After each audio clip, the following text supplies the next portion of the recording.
एक छोटे से गांव में रामलाल नाम का गरीब किसान रहता था। उसकी पत्नी सीता बहुत ही सरल और दयालु थी। जब उनके घर पहली संतान पैदा हुई तो बेटी हुई। घर में खुशी तो हुई, लेकिन रामलाल के चेहरे पर उतनी मुस्कान नहीं थी। गांव के लोग भी ताना मारते थे। अरे रामलाल, बेटी हुई है, अब संभालना दहेज का बोझ। समय बीतता गया। उस बेटी का नाम रखा गया राधा। राधा बहुत समझदार और मेहनती थी। वो छोटी उम्र से ही अपनी माँ का हाथ बटाती थी और पढ़ाई में भी बहुत तेज थी।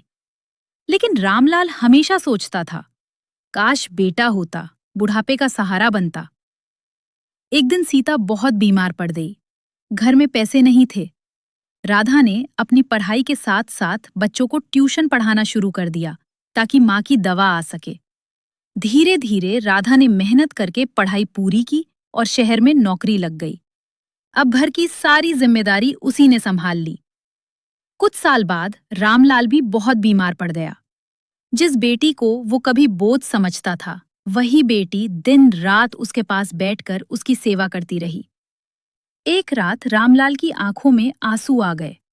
उसने राधा का हाथ पकड़कर कहा, बेटी, मुझे माफ कर दे।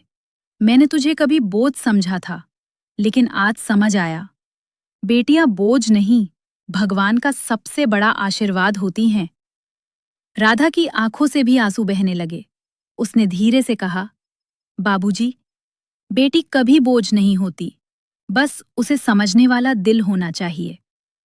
उस दिन रामलाल को एहसास हो गया कि बेटा हो या बेटी, असली सहारा वही होता है जो दिल से अपना हो। कहानी की सीख।